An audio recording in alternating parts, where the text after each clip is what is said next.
Admiral Kethver stood on the bridge of his massive warship and looked at the small blue planet growing bigger on the screen in front of him. The planet looked peaceful and quiet. White clouds moved slowly across green and brown land. Blue oceans covered most of the surface. It looked like a nice place to live. Behind his ship, thousands of other warships filled the dark space. Each ship was as big as a mountain. Their metal hulls shined in the light from the yellow star. Gunports lined the sides of every vessel. Energy weapons glowed with deadly blue light. This was the largest war fleet the Zephyrian Empire had ever built. "Tell me about this world," Kethver said to his officer. The young officer looked at his computer screen. His forearms moved quickly over the control panel. "The planet is called Earth, Admiral. Only one smart species lives there. They call themselves humans. Our spy ships have been watching them for many years." Kethver's 4 eyes focused on the data. The Zephyrian Empire had taken over 847 worlds in the last 1,000 years. Some planets had fought back with laser weapons and energy shields. Others had space fleets that could travel faster than light. But this planet was different. "What weapons do they have?" the Admiral asked. "Very simple ones, sir. They use metal bullets fired from small guns. They have bombs that explode with chemical reactions. Their biggest weapons use nuclear power, but they are very basic. Nothing that can hurt our ships." Another officer spoke up from across the bridge. "Admiral, their space program is very new. They only started leaving their planet 60 years ago. Their fastest ships use chemical rockets, very slow and weak." Kethver smiled. His sharp teeth showed in the blue light from the control panels. "This would be easy. Too easy, maybe." The Empire liked to test its young officers against planets that could fight back. This world would not give them much practice. "What about their cities?" he asked. The first officer brought up new pictures on the main screen. Cities made of glass and metal appeared. Millions of lights twinkled in the darkness. Roads filled with small vehicles. "They have many large cities, Admiral. Billions of humans live on the planet, but they have no energy shields around their cities. No planetary defense systems we can detect. No space stations with weapons?" "None, sir. They have a few small stations in orbit, but they are only for research and communication. No weapons at all." This was almost disappointing. Kethver had hoped for at least some challenge. The Empire's War Council had chosen this planet because it was far from other space-traveling species. The humans would be alone when the attack came. No one would help them. "Their governments?" Kethver asked. "Many small nations, Admiral. They often fight each other. No single ruler controls the whole planet. Our computers say they will not be able to work together when we arrive." Perfect. A divided enemy was a weak enemy. Kethver had seen this before on other worlds. The local species would spend time arguing while the Imperial fleet took control of their skies. The communication officer, a tall female with 6 arms, turned toward the Admiral. "Sir, we are receiving signals from the planet, radio waves and other transmissions. Should we listen?" "Put some of them on the speakers," Kethver ordered. Strange sounds filled the bridge. Music played with instruments the Zephyrians had never heard before. Voices spoke in hundreds of different languages. News reports talked about small wars and political problems. Entertainment shows made the bridge crew laugh at the humans' simple technology. They broadcast everything into space, the communication officer reported. "No security at all. We can see and hear anything happening on their planet. Show me their military forces." The main screen changed to show human soldiers. They carried basic rifles and rode in wheeled vehicles. Their aircraft moved through the air using simple jet engines. Ships on the oceans used metal bullets and small missiles. "This is their most advanced military technology?"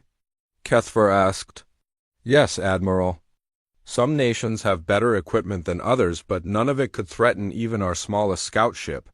The Admiral walked to the front of the bridge. Through the thick glass windows, he could see his fleet spreading out around his flagship. 10,000 warships moved into attack formation. Each ship carried enough firepower to destroy a continent. Together, they could turn the entire planet's surface into molten rock in just a few hours. His tactical officer, an old veteran with scars across his blue skin, approached. "Admiral, the fleet is in position. All ship captains report ready for the conquest." Kethver nodded. The plan was simple, like all the best military plans.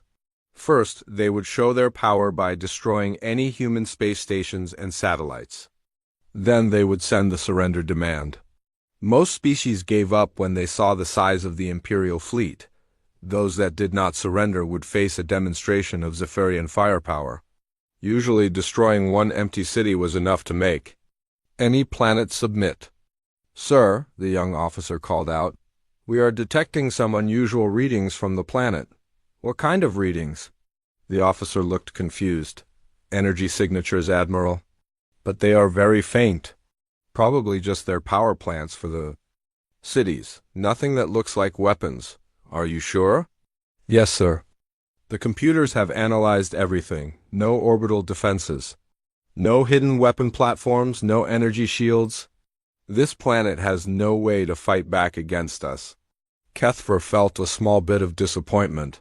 He had been an admiral for 50 years. He had conquered many worlds. The best battles were against enemies who could challenge the Imperial fleet. Those fights taught young officers how to handle real danger. This conquest would be over before it started. Still, orders were orders. The Empire wanted this planet for its water and the humans for workers. The location was perfect for a new military base. From here, Imperial ships could control several trade routes. "Begin the attack sequence," Kethver commanded. All around the bridge, officers began working at their stations. Computer screens showed the positions of every ship in the fleet. Weapon systems powered up with low humming sounds, and the massive fleet moved closer to the planet. "Admiral," the communication officer said, "we are ready to send the surrender demand." "Send it on all frequencies? Make sure every human on the planet hears it." The message went out instantly. On every radio, television, and computer on Earth, Admiral Kethver's face appeared. The Imperial translation computers changed his words into every human language. Far below on the planet's surface, billions of humans stopped what they were doing to listen. In the cities, people gathered around screens in public places. In small towns, families crowded around their televisions. World leaders met in emergency sessions. Kethver spoke with the confidence of someone who had never lost a battle. "Humans of Earth, I am Admiral Kethver of the Zephyrian Imperial Fleet. Your planet is now surrounded by 10,000 warships. Each ship has enough power to destroy your largest cities." He paused to let the words sink in. This was the moment when most species realized how hopeless their situation was. "You have two choices," he continued. "Surrender now and become part of the Zephyrian Empire. You will live as workers and servants, but you will live. Or fight us and watch your entire species disappear from the universe." The Admiral smiled. His cold smile. "You have 1 hour to decide. Choose wisely." The transmission ended. On the bridge of the flagship, the crew waited for the human response. Some planets answered immediately with surrender. Others took the full hour to accept reality. "What do you think they will do?" the young officer asked. The tactical officer laughed. "They will surrender. They always do when they see the fleet. Humans are not stupid. They can see they have no chance." But Kethver felt something strange. In all his years of conquest, he had learned to trust his instincts. Something about this planet felt different. The humans had seemed too calm in their broadcasts. Most species panicked when they first saw an Imperial fleet. "Keep scanning the planet," he ordered. "I want to know about every energy reading, every signal, every movement." "Yes, Admiral." Minutes passed slowly. The fleet maintained its position above Earth. Weapon systems stayed powered up and ready. All around the planet, the massive ships cast shadows on the surface below. Then the human response came. It appeared as text on every screen that had shown the Admiral's message. Simple words in simple language. "Humanity refuses your offer. You have 60 seconds to leave our system." The bridge fell silent. Then the tactical officer started laughing. 60 seconds? Did they really just give us an ultimatum? Other officers joined in the laughter. The idea was ridiculous. 10,000 warships against a planet with no defenses, and the humans were making demands? But Admiral Kethver did not laugh. The feeling in his stomach grew stronger. Something was very wrong here. In 50 years of conquest, no helpless planet had ever responded like this. "Sir," the scanning officer called out, "I am detecting some changes in the energy readings from the planet." "What kind of changes?" "The power output from their cities is increasing." "Not by much, but it is definitely rising." Kethver walked to the scanner station. The screen showed energy patterns across Earth's surface. The readings were still low compared to Imperial technology, but they were growing. Could it be their defensive systems powering up? He asked. The officer shook his head. "No, sir. We have scanned this planet many times. They have no defensive systems." "This must be something else." The Admiral stared at the screen. The energy readings continued to climb slowly but steadily. Power plants, dams, and other facilities all showed increased output, but there were still no weapon signatures. No evidence of any technology that could threaten his fleet? 30 seconds until their deadline, the tactical officer reported. Still smiling, Kethver returned to his command chair. Whatever the humans were doing, it would not matter. Even if they had some hidden weapons, they could not have enough firepower to challenge 10,000 Imperial warships. "All ships, prepare to demonstrate our power," he ordered. "Target one of their empty cities. We will show them what happens to those who refuse the Empire." "Yes, Admiral." The seconds counted down. Around Earth, the massive fleet prepared to teach humanity a lesson about the reality of power in the galaxy. "Admiral." Kethver had no idea that he was about to learn a lesson himself. The 60 seconds passed quickly. Admiral Kethver stood on his bridge watching the countdown timer reach 0. The humans had not changed their message. They still demanded that the Imperial fleet leave their solar system. The idea was so ridiculous that most of his officers were still chuckling about it. "Time is up," the tactical officer announced. "What are your orders, Admiral?" Kethver looked at the peaceful blue planet on his main screen. Cities glowed with millions of lights. The humans were going about their normal lives as if 10,000 warships were not hovering above them. Either they were incredibly brave or incredibly stupid. "Target the city they call New York," he ordered. "Fire one plasma beam, low power. We will remove a few city blocks to show them we are serious." "Yes, Admiral. Charging plasma cannon." The massive weapon on the front of the flagship began to glow with bright orange energy. The plasma cannon could destroy an entire city with one shot, but Kethver only wanted to scare the humans, not kill millions of them. "A small demonstration would be enough. Plasma cannon ready to fire," the weapons officer reported. "Fire." A beam of orange light shot down from the flagship toward Earth. It moved at the speed of light, crossing the distance in less than a second.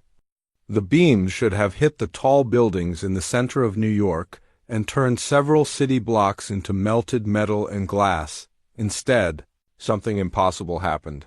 The plasma beam hit an invisible barrier above the city and scattered in all directions. Pieces of orange energy spread across the sky like fireworks before fading away. The city below was completely undamaged. What just happened? Kethver demanded. The weapons officer stared at his controls with confusion. "I do not." "No, Admiral. The beam hit some kind of energy shield. But our scanners show no shield generators on the planet." "Scan again, full power." The scanning officer worked frantically at his station. "Sir, I'm scanning the entire planet with maximum power. There are no shield generators. No energy barriers. Nothing that could have stopped our weapon." But something had stopped it. The Admiral had seen it with his own eyes. A Zephyrian plasma beam, powerful enough to melt steel and stone, had been turned away like it was nothing. "Try a different target," Kethver ordered. "Fire at the city called London." Another plasma beam shot down from the flagship. This time, The admiral watched carefully through the ship's telescopes. The orange beam hit another invisible barrier above London and scattered harmlessly into space. "Two cities with shields," the tactical officer said slowly. "Maybe they do have some defensive technology. Then why cannot our scanners detect it?" Kethver asked. Nobody had an answer. The admiral had conquered hundreds of worlds. He had seen every type of defensive system in the galaxy. Energy shields needed massive generators that produced enormous power signatures. Yet their scanners showed nothing unusual about Earth. "Admiral," the communication officer called out, "we are receiving a transmission from the planet. Put it on the main screen." A human face appeared on the screen. It was a woman with gray hair and sharp eyes. She wore some kind of military uniform. Behind her, other humans worked at computer stations in what looked like an underground command center. "I am General Sarah Chun of the Terran Defense Force," the woman said. "You have just attacked 2 of our cities. We consider this an act of war." Kethver stepped forward. "Your cities are protected by some kind of shield technology, but it will not save you. We have 10,000 ships with enough firepower to crack your planet like an egg." General Chun showed no fear at all. "Admiral, you seem to think you understand our capabilities. You are wrong." "Then show me your true power," Kethver challenged. "Send up your space fleet. Show me your orbital weapons." "I am curious to see what you are hiding," the human general smiled. It was not a friendly smile. "Very well. But understand this, Admiral. You came here to conquer Earth. Instead, you have started a fight you cannot win." The transmission ended. The bridge fell silent. Kethver stared at the empty screen where the human's confident face had been. In 50 years of conquest, no species had ever spoken to him like that. "Sir," the scanning officer said nervously, "the energy readings from the planet are increasing again. Much faster than before. Show me." The main screen changed to display energy patterns across Earth's surface. What had been small increases before were now massive spikes of power. Every major city showed growing energy output. Dams, power plants, and facilities the Zephyrians did not recognize were channeling enormous amounts of electricity. What could they be powering? The young officer asked. Before anyone could answer, the space around Earth began to change. Objects that the Zephyrians had dismissed as space junk started to move. Old satellites shifted position. Pieces of debris that had been floating dead in space suddenly showed signs of power. "Admiral," the tactical officer said with growing concern, "those objects are not debris. They are moving under their own power." Kethver watched in amazement as hundreds of objects in Earth's orbit came to life. What had looked like broken satellites and space garbage revealed themselves to be something else entirely. Small lights flickered on across their surfaces. Panels opened to reveal hidden technology inside. "How many objects are active?" he asked. The scanning officer counted quickly. "At least 3,000, sir, maybe more. They were completely powered. Down before, our scanners read them as dead metal." "What are they?" "Unknown, Admiral. But they are all moving into new positions around the planet." Kethver felt a cold chill run through his body. 3,000 hidden objects in orbit. Cities, protected by invisible shields. A human general who showed no fear of the largest war fleet in galactic history. Nothing about this conquest was going according to plan. "Sir," the communication officer reported, "we are receiving signals from those orbital objects. They appear to be talking to each other." "What kind of signals?" "Very advanced quantum communication. Much more sophisticated than we expected from this species." The admiral walked to the front of his bridge and stared out at the planet below. The blue and green world no longer looked peaceful and helpless. The orbital objects were moving into a complex pattern around Earth. Whatever they were clearly part of some larger plan. "All ships raise shields to maximum power," Kethver ordered. "Something is not right here." Across the Imperial fleet, energy barriers flickered to life around each warship. The shields were powerful enough to stop asteroid impacts and nuclear explosions. No primitive species could penetrate Zephyrian shield technology. But as the Admiral gave that order, he received reports that made his blood run cold. "Sir," the scanning officer called out, "I am detecting massive energy buildups at multiple locations on the planet's surface." "What kind of energy?" "Unknown type, Admiral, but the power levels are enormous. Much higher than anything we detected before." On the main screen, new energy signatures appeared across Earth. Installations that had seemed like ordinary power plants were now producing incredible amounts of energy. Structures hidden underground were coming online with power outputs that rivaled Imperial technology.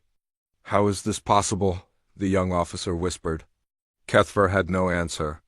According to every intelligence report, Earth was a primitive world with basic technology.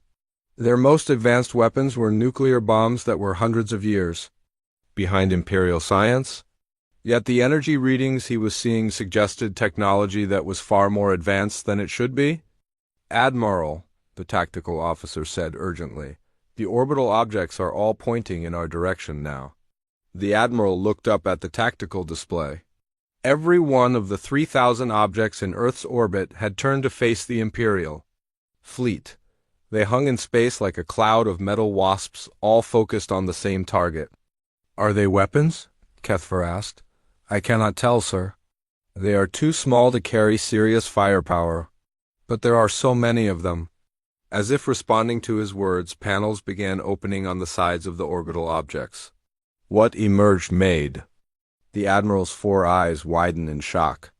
Each object contained advanced technology that looked nothing like the primitive rockets and satellites Earth was supposed to have. "Those are particle accelerators," the science officer gasped. "Quantum level particle accelerators. That is impossible," Kethver said. "This species barely has spaceflight. Sir, I am reading the energy signatures. Those are definitely particle accelerators, very advanced ones." The Admiral felt his confidence cracking like ice in warm water. Particle accelerators were weapons that could punch through almost any armor. The Imperial fleet's shields could stop most energy weapons, but focused particle beams were much more dangerous. "How many particle accelerators are we facing?" he asked. The science officer worked at his computer for several seconds. "At least 3,000, Admiral, 1 in each orbital object. And they are all powered by the energy grid on the planet's surface. 3,000 particle accelerators powered by an entire planet's energy output. Even the Imperial fleet would have trouble with that kind of firepower, but it still seemed impossible. How could a primitive species have built such advanced weapons? "Admiral," the communication officer announced, "we are receiving another transmission from the planet." General Qian's face appeared on the screen. Again, this time she was not alone. Behind her stood other humans in military uniforms. Maps and computer displays showed the positions of both the Imperial fleet and the orbital defense platforms. "Admiral Kethver," she said calmly, "you seem surprised by our defensive capabilities. Let me explain something to you. Humanity has been preparing for this day for a very long time." "Preparing for what day?" Kethver demanded. "The day when aliens would come to conquer our world. You see, Admiral, you are not the first Zephyrian ship to visit Earth." The Admiral felt his stomach drop. "What do you mean?" 63 years ago, one of your scout ships crashed in our desert. We found it, we studied it, we learned from it. We have spent 6 decades preparing for the arrival of your fleet." The bridge of the flagship went completely silent. Every officer stared at the human general's face on the screen. A crashed scout ship? 63 years of preparation? It all began to make terrible sense. "You have been watching us," Kethver said slowly. "Yes, and learning. Your technology is impressive, Admiral, but it is not magic. Once we understood how your ships work, we began building countermeasures." General Chun gestured to someone off-screen. New images appeared showing the inside of massive underground facilities. Humans worked with technology that looked almost Zephyrian in design, but somehow different, improved. Your scout ship taught us about energy shields faster than light, travel, and particle weapons. But we did not just copy your technology, Admiral. We made it better. Kethver stared at the images in growing horror. The humans had not just studied Zephyrian technology. They had advanced it. The orbital weapons platforms were based on Imperial particle accelerator designs, but they were smaller, more efficient, and more powerful than anything in the Zephyrian arsenal. "This is why our scouts never returned," he whispered. "Your scouts never returned because we shot them down?" General Chun confirmed. "Every ship you sent to watch us became another source of technology for us to study and improve." The admiral looked around his bridge at the faces of his officers. Fear was replacing confidence in their expressions. They were beginning to understand what he already knew. The Imperial fleet had not come to conquer a primitive world. They had flown into a carefully prepared trap. "You have 30 seconds to leave our solar system," General Chun said. "This is your final warning." The transmission ended, leaving the bridge in deadly silence. Outside the ship's windows, 3,000 orbital weapons platforms waited in the darkness of space. On the planet below, massive installations channeled the power of an entire world into those weapons. Admiral Kethver realized that for the first time in his long career, he was facing an enemy that might actually be able to destroy his fleet. Admiral Kethver stared at the countdown timer on his screen. 28 seconds until the human deadline. Around him, his bridge crew waited for orders. The confident mood from an hour ago was completely gone. Now fear filled the air like smoke. "Admiral," the tactical officer said quietly, "what are your orders?" Kethver looked at the display showing Earth's orbital weapons. 3,000 particle accelerators pointed directly at his fleet. Each one was small, but together they represented more firepower than many entire planetary defense systems. "We cannot retreat," he said finally. "The Empire does not run from primitive species." But even as he said the words, he knew they were no longer true. The humans were not primitive. They had been pretending to be weak while building the most advanced defensive system he had ever seen.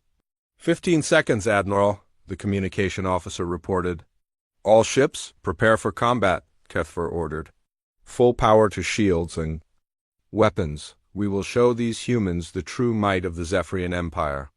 Across the Imperial fleet, 10,000 warships powered up their weapon systems. Plasma cannons charged with deadly energy. Missile tubes loaded with planet-killing warheads. Shield generators hummed with maximum power, but something strange was happening on Earth. The energy readings from the planet's surface were growing beyond anything the Zephyrians had ever recorded. Every power plant, every dam, every energy source on the planet was channeling electricity into the orbital weapons platforms. "Sir," the science officer called out with panic in his voice, "the energy levels from the planet are impossible. They are channeling the entire power output of their civilization into those weapons." "How much power?" Kethver asked. The science officer checked his readings 3 times before answering. "More than our entire fleet produces, Admiral, much more." The Admiral felt ice form in his stomach. The Imperial fleet was the most powerful war machine ever built. Its ships could destroy star systems. Yet the humans were channeling more energy than all 10,000 ships combined. 5 seconds, the communication officer whispered. "All ships, evasive maneuvers," Kethver ordered. "Prepare for incoming fire." But it was already too late. The attack began exactly 30 seconds after General Chun's warning. Every orbital platform around Earth fired at the same moment. 3,000 beams of pure energy lanced out into space, moving at nearly the speed of light. The beams were not like normal particle weapons. These were quantum-enhanced accelerator beams that could punch through almost any material. The humans had taken Zephyrian technology and made it 10 times more powerful. The first wave of beams hit the outer ring of Imperial ships before they could react. The Zephyrian shields, designed to stop conventional weapons, were useless against the quantum-enhanced particles. The beams passed through the energy barriers like they were made of paper. 500 Imperial warships simply vanished. One moment they were there, the next moment they were expanding clouds of glowing gas.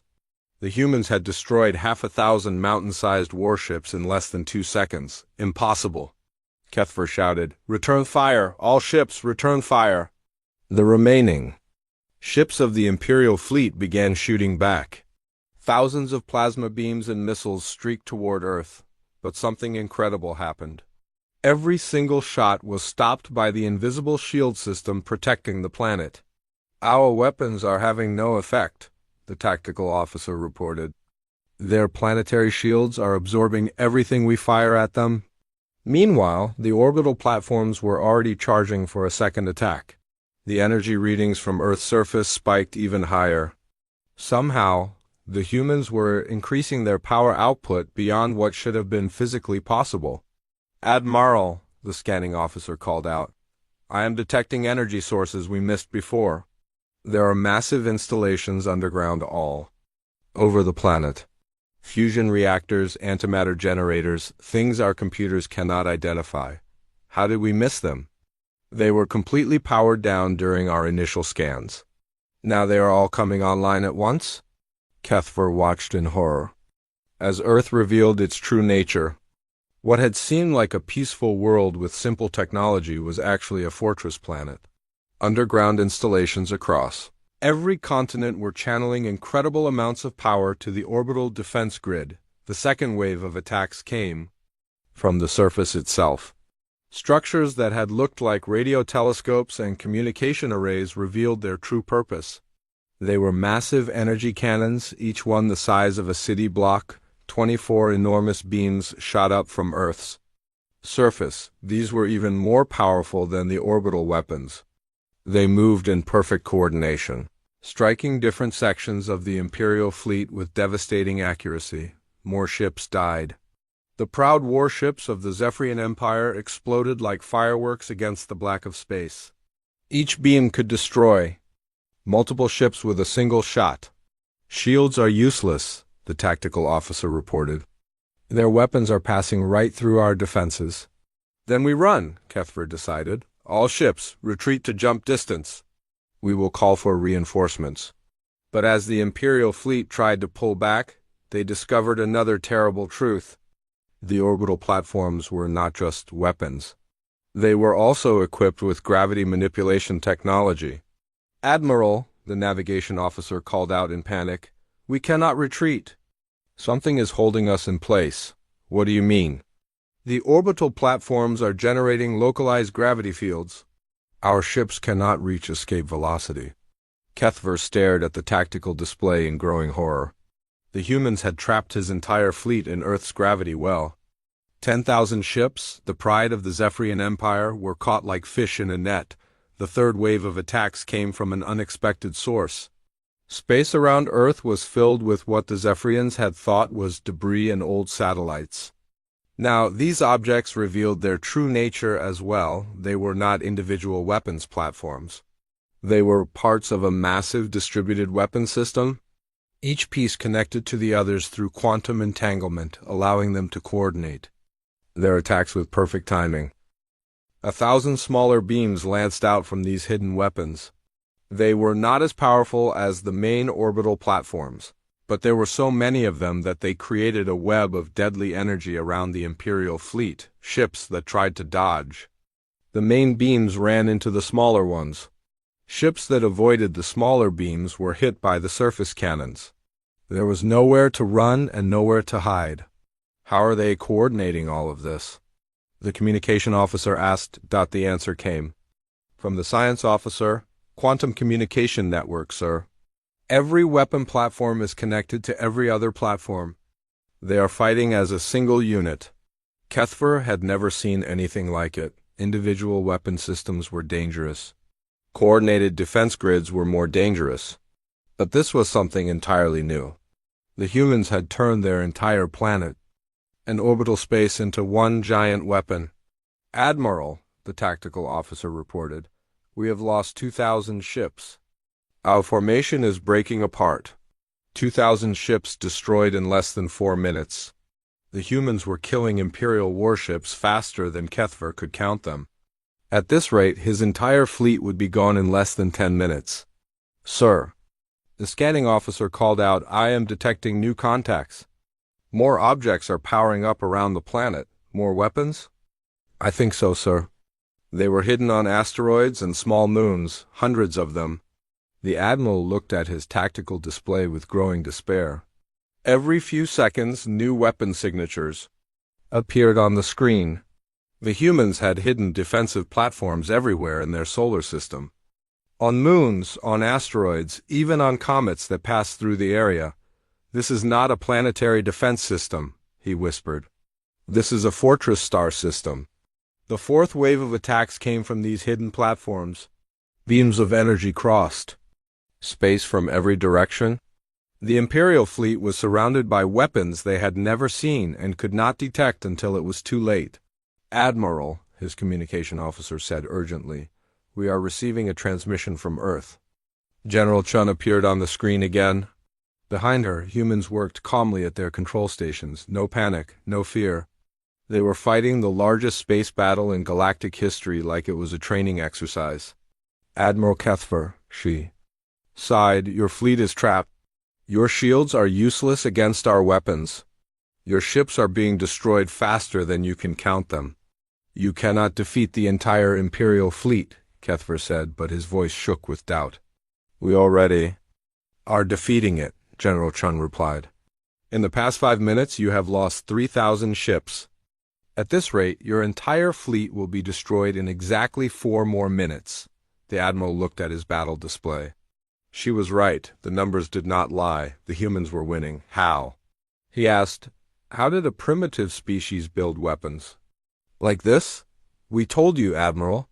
We have been preparing for 63 years. Every piece of Zephyrian technology that crashed on our world was studied, improved, and built into our defense grid." General Chun gestured to her displays. "Your particle weapons became our particle accelerators. Your shield technology became our planetary barriers. Your gravity manipulation systems became our orbital control network." "But we are the most advanced species in the galaxy," Kethver protested. "You were the most advanced species," General Chun corrected, "until you taught us how to be better." The fifth wave of attacks began as she spoke. This time, the humans coordinated every weapon system at once. Orbital platforms, surface cannons, hidden asteroid bases, and the distributed satellite network. All fired together, the combined firepower was beyond imagination. Thousands of energy beams converged on the Imperial fleet from every possible angle.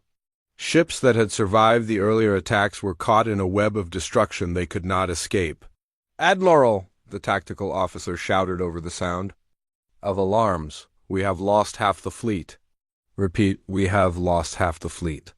5,000 ships, gone, in less than 6 minutes of combat. The humans had destroyed half of the most powerful war fleet in galactic history. "Sir," the navigation officer called out, "some ships are breaking free of the gravity fields. Should we order a general retreat?" Kethver looked at the tactical display. The ships that were escaping were the ones furthest from Earth. They might be able to reach jump distance and escape to warn the Empire about what they had found here, but that would mean abandoning the rest of the fleet. It would mean admitting that the Zephyrian Empire had been defeated by a species they thought was primitive.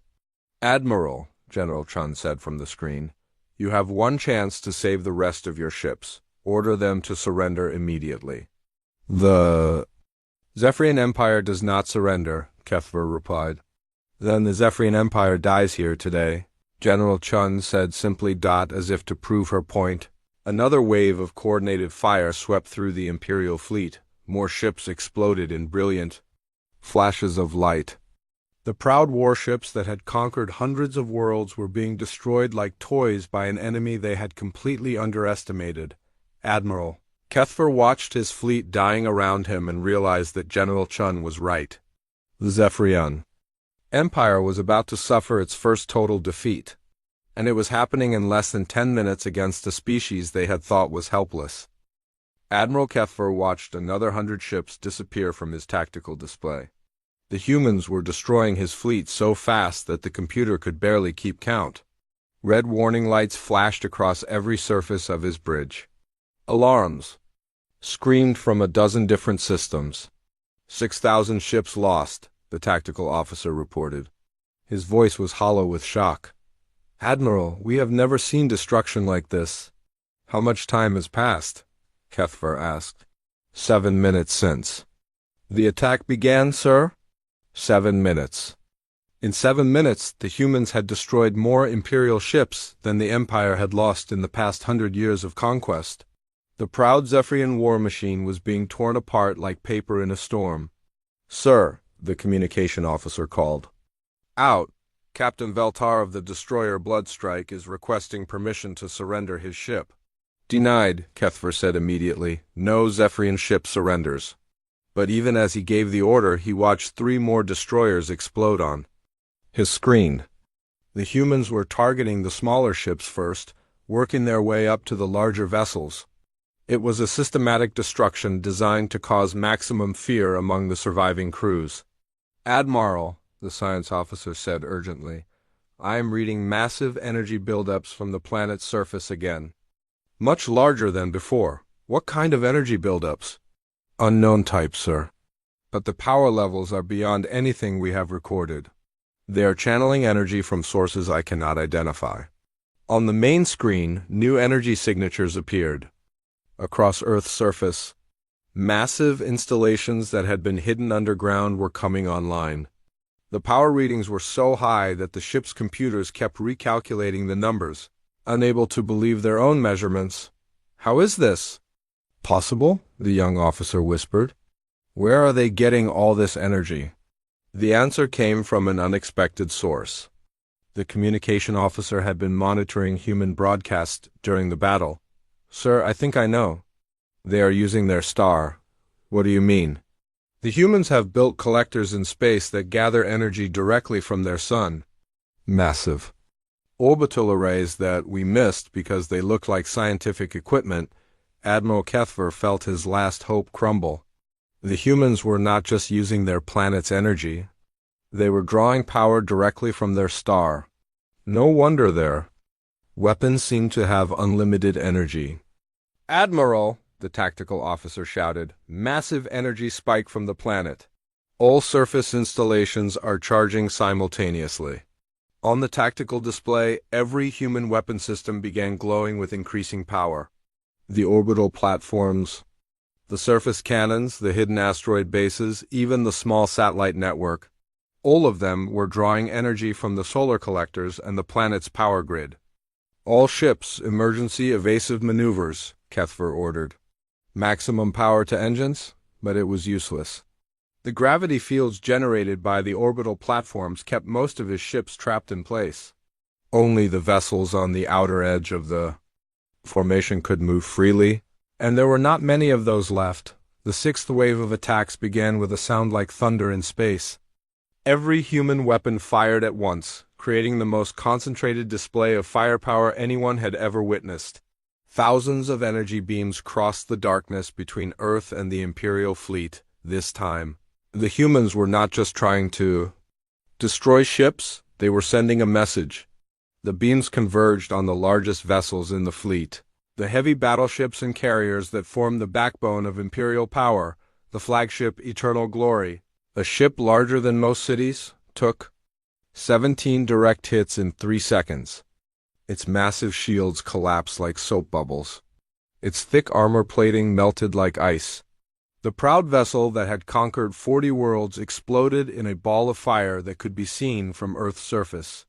The Eternal Glory is gone, the communication officer reported in disbelief. Admiral Merkin and his entire crew are dead. Kethver had known Admiral Merkin for 30 years. They had fought together in the conquest of the Altarian system. Now his friend was nothing but glowing gas expanding into space. Sir, the tactical officer said quietly, we have lost 7,000 ships.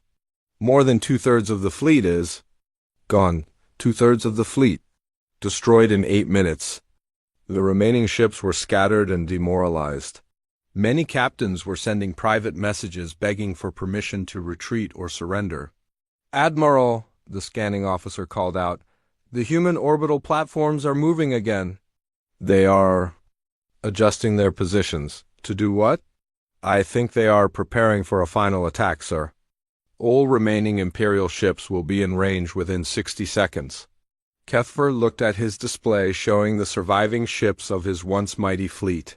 Less than 3,000 vessels remained out of the original 10,000. Many of those were damaged and barely functional.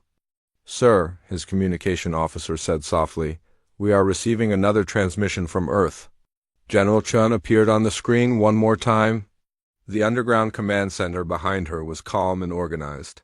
Humans worked at their stations, with the quiet efficiency of people doing a job they had practiced many times. Admiral Kethver, she said, you now have fewer than 3,000 ships remaining. In approximately 1 minute we will destroy all of them. You cannot, Kethver said, but his voice had no strength left. The Empire will send more fleets, larger fleets. You cannot fight the entire galaxy.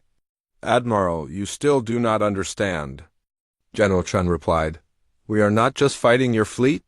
We are sending a message to your entire empire. What message? That Earth is not a target, that humanity is not weak. That any species that comes here with conquest in mind will face the same fate you are facing now. Behind General Chun, a large display showed the current state of the battle. The tactical readout was brutally clear. In less than 9 minutes, the humans had destroyed the largest war fleet in galactic history. But more than that, General, Chun continued, we are showing the galaxy what happens when you underestimate humanity. Your empire thought we were primitive. You thought we were helpless. You thought wrong. She gestured to her officers and new images appeared on the screen. They showed human ships in construction yards hidden throughout the solar system. Advanced vessels that combined human engineering with improved Zephyrian technology. While you were preparing to conquer us, we were preparing to defend ourselves. And now we are preparing to do more than that. Admiral Kethver stared at the images in growing horror. The humans had not just built defensive weapons. They had built a space fleet. Ships that looked like they could match Imperial technology. How many ships? He asked. Enough, General Chun replied. Admiral, your empire has ruled the galaxy through fear and superior technology. But technology can be learned, it can be improved. And fear works both ways. The final attack began as she finished speaking. Every weapon system around Earth fired simultaneously one last time. But this attack was different from the others. Instead of spreading their fire across multiple targets, the humans focused everything on the remaining Imperial ships. 3,000 energy beams converged from every direction. The orbital platforms, the surface cannons, the asteroid bases, the satellite network, even weapons hidden on the moons of other planets in the system, all of them fired at once. The remaining Imperial ships had no chance. The concentrated firepower was beyond imagination. Ships that had survived 8 minutes of constant attack were vaporized in seconds. Admiral Kethver watched his tactical display as ship after ship disappeared. The names of vessels he had served on, captains he had trained, crews he had fought. Beside, all of them gone in flashes of light. Sir, the navigation officer called out, our engines are failing. We cannot maintain orbit. The flagship Dominator's Edge was dying around him. Multiple hull breaches vented atmosphere into space. The artificial gravity was failing, making everyone float near the ceiling. Emergency lighting cast strange shadows across the smoke-filled bridge.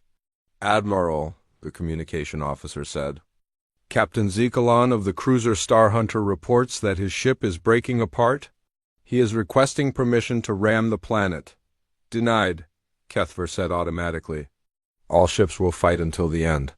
But there were not many ships left to fight. The tactical display showed fewer than 500 vessels remaining, and most of those were crippled and drifting. Sir, the tactical officer reported, the humans have stopped firing. Admiral Kethver looked at the main screen. Earth hung before them, blue and green and beautiful. The orbital platforms were still active, but their weapons were no longer charging. The surface cannons had powered down. For the first time in 10 minutes, space around Earth was quiet. Why did they stop? He asked. The answer came immediately. General Qian's face appeared on the screen again. Admiral, you have approximately 400 ships left. Most of them are too damaged to fight or retreat. Then finish us, Kethfer said bitterly. No, General Chun replied. We want some of you to survive? Why? Because you need to go back to your empire and tell them what happened here. You need to tell them that Earth is defended, that humanity is not helpless, that any fleet that comes here will meet the same fate as yours. Admiral Kethfer stared at her in confusion. You are letting us go? Some of you. The ships that can still travel, we want you to carry a message back to your leaders. What message? General Chun leaned forward and her voice became hard as steel. That the age of easy conquest is over. That there are species in this galaxy who will not bow down to the Zephyrian Empire. That humanity has announced itself to the stars and we are not going away. The Admiral looked around his ruined bridge. His officers were wounded and exhausted. His fleet was destroyed. His career was over. But General Chun was right. Someone had to survive to tell the Empire what had happened here. The gravity fields around your surviving ships are being released, General Chun continued. Those vessels that can still fly are free to leave, but understand this, Admiral.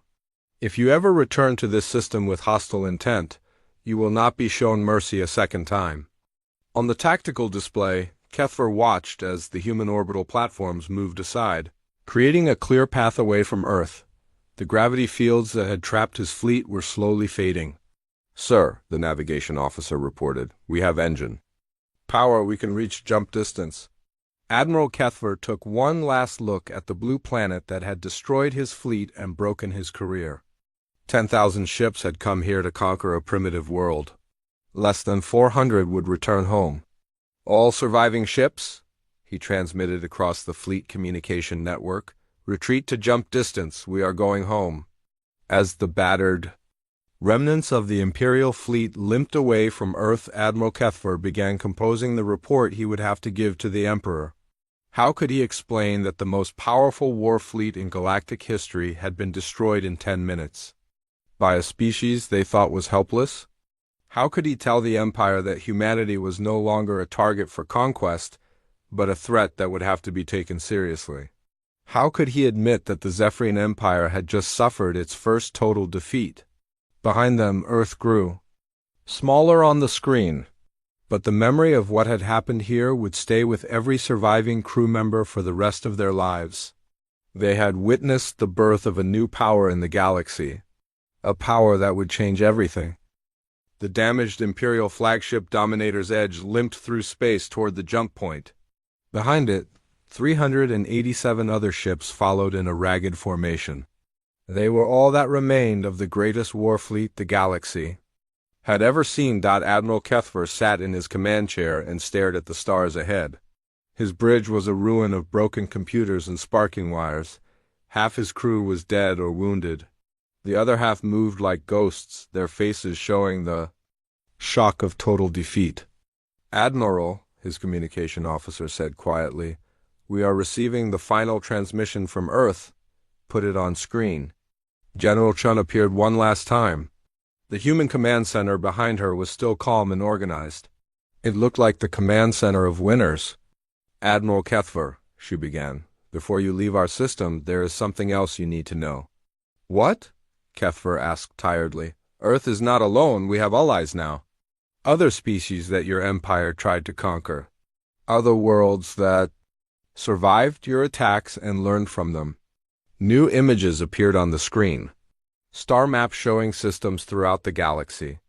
Dozens of worlds marked with symbols Kethfer did not recognize. The Altarian Resistance, the Kellian Freedom Fighters.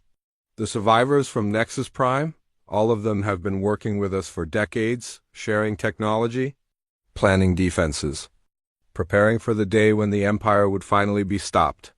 Admiral Kethfer felt his blood turn cold. The Empire had conquered those worlds years ago. The resistance movements had been crushed, or so they had thought. You see, Admiral, humanity did not just learn from your crashed scout ships. We learned from every species your empire attacked. We combined their knowledge with ours. We made something new, something better. General Chun gestured to her displays.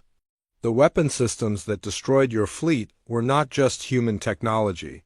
They were the combined efforts of dozens of species working together against a common enemy. That is impossible, Kethver said. Those species hate each other. They could never work together. They all hate the Zephyrian Empire more than they hate each other, General Chun replied. You gave them a reason to unite, Admiral. You taught them that they had to work together or be destroyed one by one?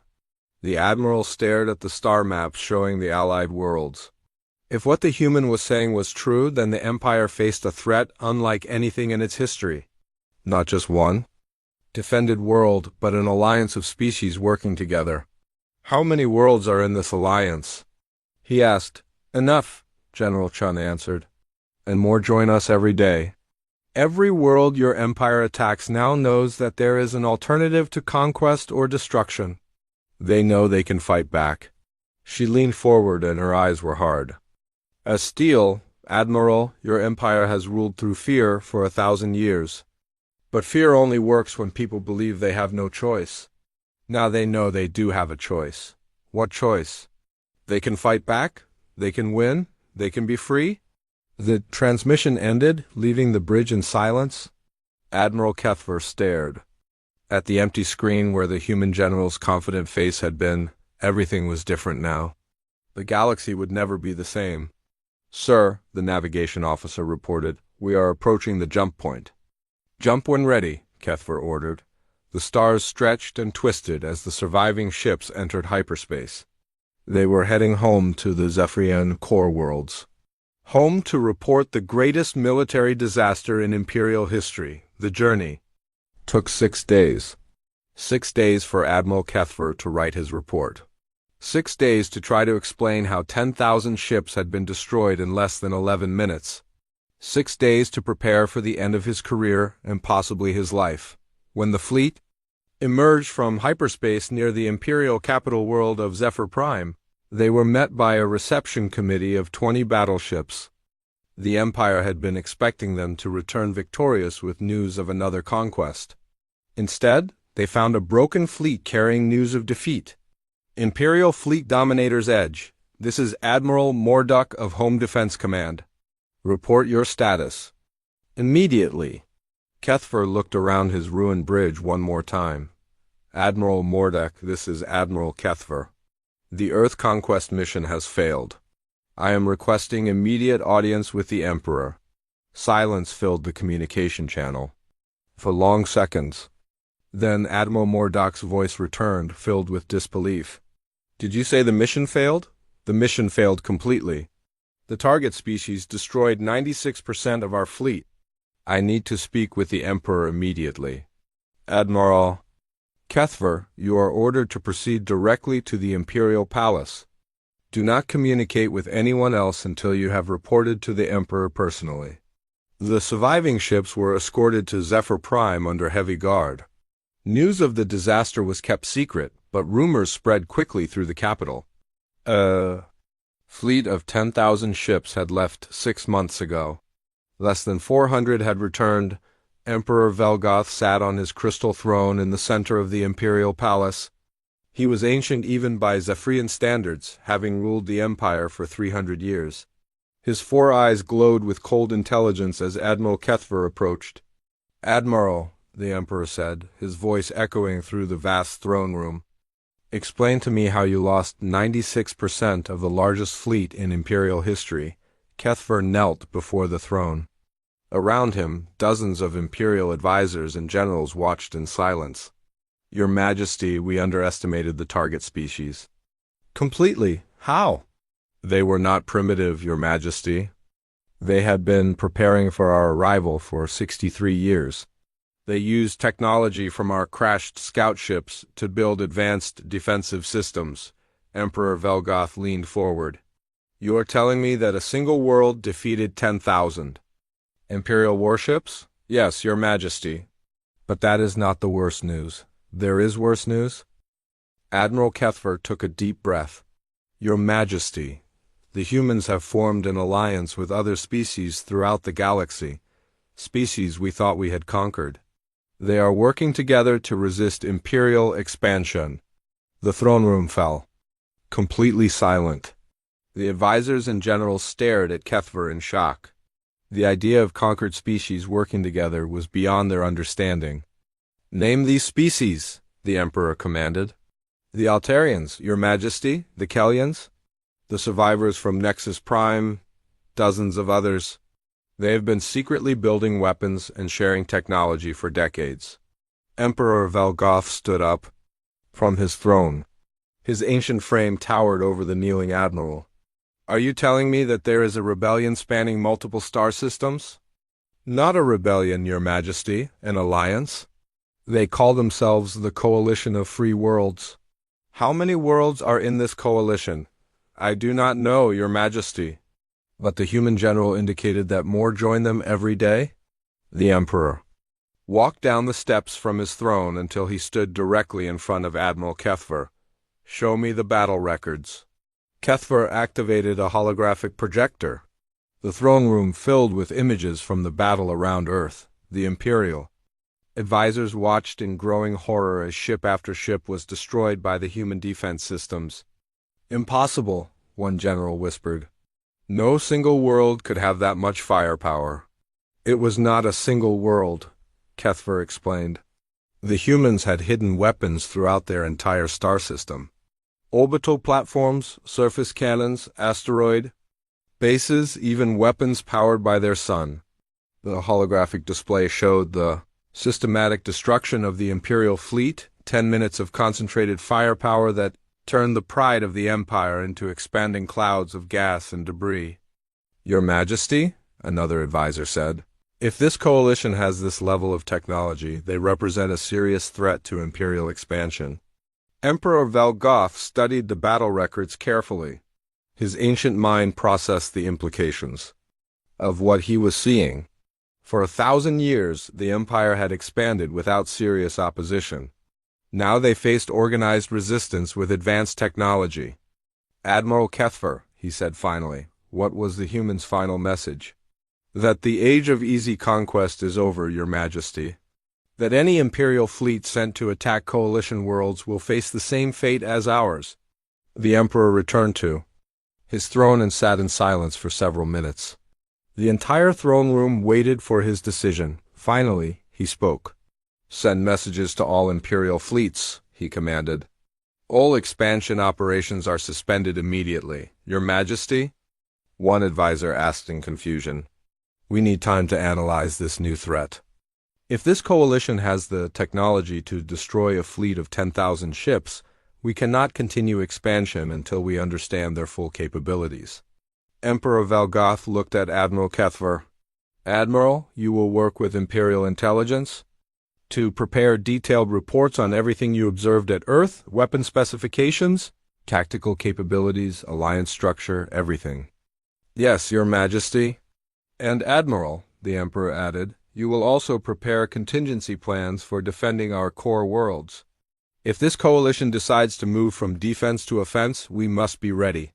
The implications of those words settled over the throne room like a dark cloud. For the first time in Imperial history, they were not planning new conquests. They were planning to defend themselves.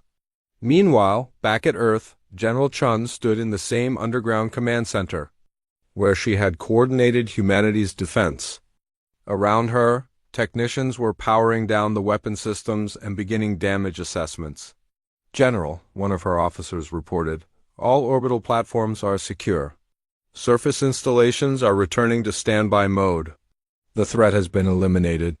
"Good," General Chun replied. "Begin Phase 2 operations. Phase 2, General? Start broadcasting our message to every inhabited world in the galaxy. Let them know what happened here. Let them know that the Empire can be defeated. Across the galaxy on worlds throughout. Imperial space. Beings huddled around hidden communication devices listened to the transmission from Earth. For the first time in generations, they heard something other than Imperial propaganda. They heard hope. "This is General Sarah Chun of the Coalition of Free Worlds," the message began. "Today, Earth faced an Imperial invasion fleet of 10,000 ships. Today, we destroyed that fleet completely. The message included footage from the battle. Images of Imperial warships being torn apart by coordinated defensive fire. Proof that the mighty Zephyrian Empire could be defeated. To every world under Imperial occupation, to every species forced to serve the Empire, to everyone who dreams of freedom, we say this: resistance is possible.